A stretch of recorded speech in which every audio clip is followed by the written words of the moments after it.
Bienvenue sur Africa 24 dans cette nouvelle édition du Non-Stop Info. Voici les titres de l'actualité. Le président Teodoro Obiang Nguema Basogo a reçu le prix Afrique, Caraïbes et Pacifique. L'organisation intergouvernementale a salué l'engagement du chef de l'État équato-guinéen pour la paix. Au Gabon, le dialogue politique prôné par le président Ali Bongo Ondimba a trouvé un écho favorable auprès de certains partis. C'est le cas du mouvement politique Orange. Et puis le Tchad présente un candidat à la présidence de la Commission de l'Union africaine. Le pays profite de l'élection reportée prévue pour janvier 2017. Mais avant de développer ces titres, visite historique à partir de ce lundi 10 octobre du président sud-africain Jacob Zuma au Kenya. Cette visite officielle de 3 jours est la première d'un président sud-africain depuis la fin de l'apartheid en 1991. Les discussions bilatérales devraient notamment s'articuler autour du commerce, de l'immigration et de la sécurité. Le président de la Guinée équatoriale, Teodoro Obiang Nguema Basogo, a reçu le prix ACP, Afrique, Caraïbes et Pacifique, le 8 octobre. Une distinction pour primer notamment sa disponibilité au service de la recherche de la paix. Reportage de Léopoldo Enemem Basoué, commenté par Oumou Kalsumba. Le président Teodoro Obiang Nguema Basogo, lauréat du prix ACP de l'Organisation des pays de l'Afrique, Caraïbes et Pacifique, le chef de l'État équato-guinéen, reçoit le prix sur la base de certains facteurs, notamment son implication dans la recherche de la paix, la stabilité et le développement des pays du groupe ACP et pour son excellente organisation du 7e sommet des chefs d'État et des gouvernements de l'Afrique, Caraïbes et Pacifique, tenu à Malabo en décembre 2012. Our profound thanks and gratitude. Nous décernons ce prix en reconnaissance au président Teodoro Obiang Nguema pour son soutien constant aux pays en difficulté. Les 79 pays membres de notre organisation souhaitent exprimer notre profonde gratitude pour le service rendu aux nombreuses familles dans le besoin et votre engagement à promouvoir le progrès, l'unité et la solidarité du groupe ACP. In the service of your country, continental Africa and all humanity.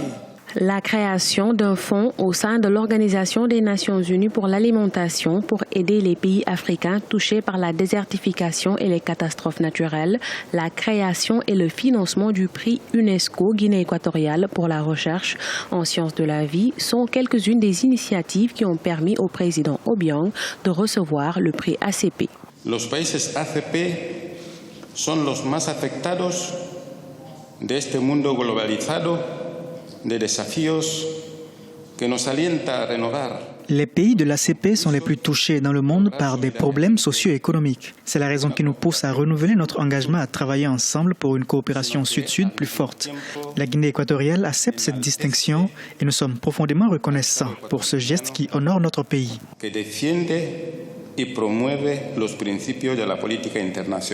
Créé en 1975 pour garantir une coopération sud-sud plus forte, le groupe ACP compte aujourd'hui 79 pays qui luttent pour un développement durable de leur État.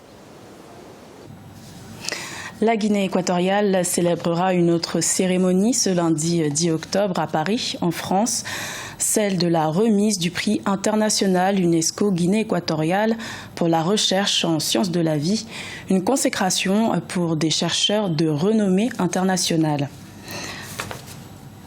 Et sachez qu'Africa 24 vous propose de vivre la cérémonie du prix international UNESCO Guinée équatoriale ce lundi en direct du siège de l'UNESCO à Paris, en France, à partir de 16h30 GMT. Également dans l'actualité, le pape François a annoncé ce dimanche la tenue d'un consistoire le 19 novembre, au cours duquel 17 nouveaux cardinaux seront nommés au Vatican. 2 Africains font partie de la liste. Il s'agit du centrafricain Dieudonné Nzapalenga et du mauricien Maurice Pia. Au Gabon, la main tendue par le président Ali Bongo Ondimba après sa réélection a été saisie par le mouvement politique Orange. Le parti politique a salué le 8 octobre la victoire du candidat du PDG, Ali Bongo Ondimba, lors d'un rassemblement à Libreville. Reportage de Douglas Soutoum.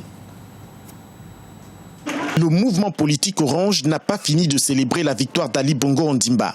Le samedi 8 octobre 2016, le président du dit mouvement a dit militer pour la paix.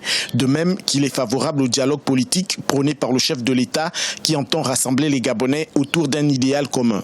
Pour les jeunes, la priorité est la réduction du chômage et la diversification de l'économie du Gabon.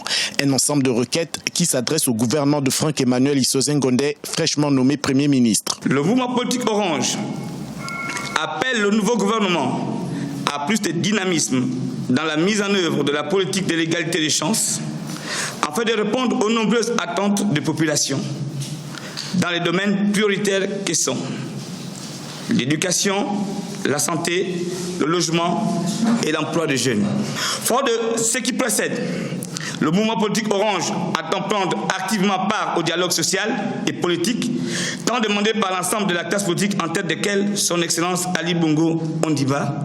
Ali Bongo Ondimba envisage de profondes modifications constitutionnelles pour atténuer la pression de l'opposition qui réclame une meilleure redistribution des ressources du pays.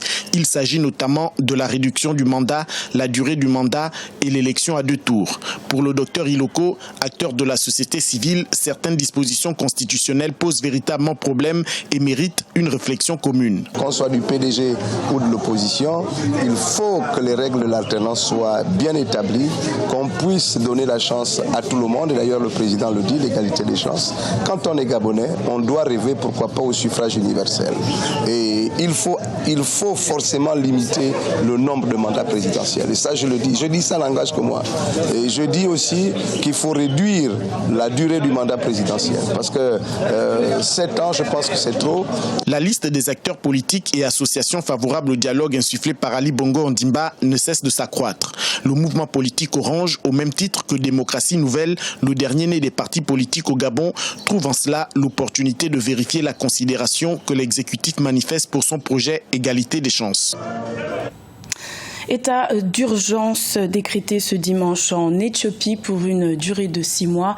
Ce dispositif sécuritaire mis en place par le gouvernement intervient après plusieurs mois de violents troubles dans le pays. Notons que l'Éthiopie est en proie à un mouvement de contestation anti-gouvernementale sans précédent depuis 25 ans, mené par les communautés Oromo et Amara qui s'estiment marginalisées par le gouvernement. En juillet 2016, l'élection du nouveau chef de la Commission de l'Union africaine avait été reportée, faute de consensus au 27e sommet de l'organisation panafricaine. Le Tchad a décidé de présenter un candidat pour cette élection ajournée à janvier 2017 et fait campagne auprès de ses pays partenaires. Théo Gracias Podo. Le processus devant aboutir à la désignation du prochain président de la Commission de l'Union africaine se poursuit. Après le Sénégal, la Guinée équatoriale, le Botswana et l'Ouganda, c'est au tour du Tchad d'annoncer officiellement sa candidature à la succession de la Sud-Africaine Nkosazana Dlamini-Zuma. N'Djamena, le ministre des Affaires étrangères Moussa Faki Mahamat, est présenté comme le candidat idéal grâce à son expérience à la tête de la diplomatie tchadienne et son implication dans plusieurs dossiers sur le continent. C'est un cadre supérieur de la diplomatie et puis donc il a toutes ses chances. Son pays, le rôle de son pays, le rôle de son président, sa qualité professionnelle et la connaissance des dossiers. Maintenant, est-ce que la géopolitique sous-régionale africaine ne va pas jouer en notre défaveur? Réunis en juillet 2016 à Kigali dans le cadre du 27e sommet de l'Union africaine, les chefs d'État et de gouvernements africains n'étaient pas parvenus à désigner un successeur à l'actuel président de la Commission. Aucun des 3 candidats en lice n'avait obtenu la majorité des 2 tiers des voix nécessaires. Les élections ont été reportées au prochain sommet qui se tiendra en janvier 2017 à Addis Abeba en Éthiopie, au siège de l'organisation. L'OUA hier et l'Union africaine aujourd'hui, c'est des organisations qui se limitent à des conférences et elles n'ont pas d'action. Elles se limitent à des conférences, des rencontres, des résolutions, mais elles ne sont pas assez présentes dans le règlement des conflits dans le continent. Quel serait le président? Quel rôle il va jouer? Il faut booster un peu la diplomatie africaine, repositionner l'Afrique, faire entendre la voix de l'Afrique et également parler d'une seule voix dans le cadre des Nations Unies. De la crise au Darfour à celle de la Libye, en passant par les tensions politiques en République centrafricaine ou encore les problèmes sécuritaires au Sahel, Moussa Faki Mahamat semble avoir de nombreux arguments pour convaincre les chefs d'État et de gouvernement lors du prochain sommet prévu début 2017. Plusieurs fois ministre au sein des différents gouvernements tchadiens, mais aussi Premier ministre de juin 2003 à février 2005, il dirige la diplomatie tchadienne depuis 2008.